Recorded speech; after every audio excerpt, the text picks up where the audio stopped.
मई का महीना अर्थव्यवस्था के मोर्चे पर भारत के लिए अच्छी खबर लेकर आया है। भारत का जीएसटी कलेक्शन अप्रैल में बढ़कर 2.37 लाख करोड़ रुपए के रिकॉर्ड स्तर पर पहुंच गया है, जो पिछले साल इसी महीने के 2.10 लाख करोड़ रुपए से 12.6% अधिक है। भारत सरकार की ओर से जारी किए गए आंकड़ों के अनुसार अप्रैल 2024 में जीएसटी कलेक्शन 2.10 लाख करोड़ रुपए था। यह 1 जुलाई 2017 को नए टैक्स सिस्टम लागू होने के बाद से दूसरा सबसे अधिक जीएसटी कलेक्शन था। डोमेस्टिक ट्रांजैक्शन से 1.90 लाख करोड़ रुपए जुटाए गए हैं। आपको बता दें कि सरकार ने इस दौरान डोमेस्टिक ट्रांजैक्शन से 1.90 लाख करोड़ रुपए टैक्स वसूला है। सालाना आधार पर इसमें 10.7% की वृद्धि हुई है। वहीं इंपोर्ट के जरिए 46,913 करोड़ रुपए जीएसटी सरकार ने जुटाए हैं। एक साल में इसमें 12.8% की बढ़ोतरी हुई है। अप्रैल में सरकार ने टोटल 27,341 करोड़ रुपए की राशि रिफंड की। रिफंड के बाद जुलाई के लिए net GST collection 2.09 lakh crore रुपए रहा। पिछले वर्ष की समान अवधि यानी कि जुलाई 2023 की तुलना में ये 9.1% ज्यादा है। चलिए अब आपको बताते हैं क्या होता है जीएसटी। इस चीज को आप सरल भाषा में समझिए। दरअसल 2017 से पहले भारत में सामान और सेवाओं पर कई प्रकार के टैक्स लगते थे।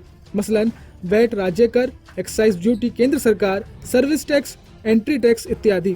इन सभी टैक्सों को हटाकर 1 जुलाई 2017 को जीएसटी लागू किया गया, जिससे देश में अब सिर्फ एक ही टैक्स सिस्टम है।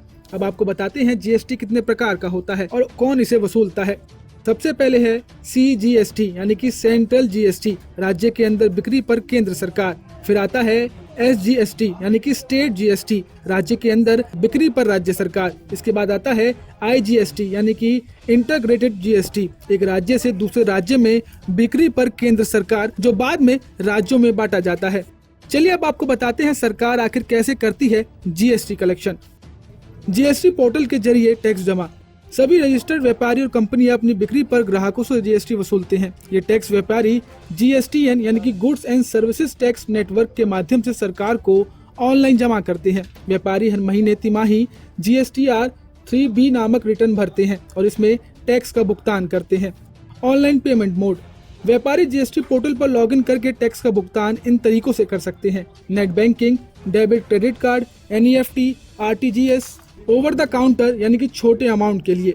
तीसरा है इनवॉइस और रिटर्न के डेटा से ट्रैकिंग। सरकार हर इनवॉइस को ट्रैक कर सकती है, क्योंकि हर व्यापारी को जीएसटीआर रिटर्न में अपनी सभी बिक्री दर्ज करनी होती है। खरीदार और विक्रेता दोनों के रिटर्न मिलाए जाते हैं, जिससे गलतियां या टैक्स चोरी पकड़ में आती है। चौथा है जीएसटीएन के जरिए डेटा मॉनिटरिंग। जीएसटीएन एक आईटी नेटवर्क है जो पूरे भारत में जीएसटी से संबंधित डेटा को प्रोसेस करता है। सरकार इस नेटवर्क की मदद से हर व्यापारी के ट्रांजैक्शन को ट्रैक कर सकती है। पांचवा है ऑडिट और जांच। जरूरत पड़ने पर सरकार के टैक्स अधिकारी व्यापारियों की जीएसटी रिटर्न और अकाउंट्स का ऑडिट करते हैं। टैक्स चोरी या गड़बड़ी पाए जाने पर नोटिस, जुर्माना और कार्रवाई भी की जाती है। आईजीएसटी का वितरण।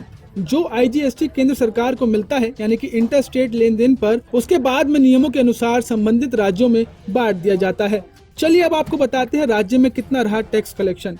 हमेशा की तरह सबसे ज्यादा टैक्स कलेक्शन महाराष्ट्र से हुआ। अप्रैल 2025 में महाराष्ट्र से सरकार ने 41,645 करोड़ रुपए टैक्स कलेक्ट किया था, जो पिछले साल अप्रैल के मुकाबले 11% ज्यादा है। अप्रैल 2024 में महाराष्ट्र सरकार ने 37,671 करोड़ रुपए टैक्स के रूप में जुटाए थे। वहीं उत्तर प्रदेश से जीएसटी कलेक्शन 13,600 करोड़ रुपए रहा है, जो पिछले साल अप्रैल में 12,290 करोड़ रुपए था। ऐसे ही बिहार से टैक्स कलेक्शन इस बार 2,290 करोड़ रुपए रहा, जो पिछले साल के मुकाबले 15% ज्यादा है। नई दिल्ली से 8,260 करोड़ रुपए का जीएसटी जुटाया गया है। राजस्थान से 6,228 करोड़ रुपए, हरियाणा से 14,057 करोड़ रुपए का टैक्स कलेक्शन किया गया है। महाराष्ट्र के अलावा कर्नाटक राज्य से सबसे ज्यादा टैक्स जुटाया गया है। इसके अलावा फिर इस रेस में हरियाणा और उत्तर प्रदेश शामिल हैं।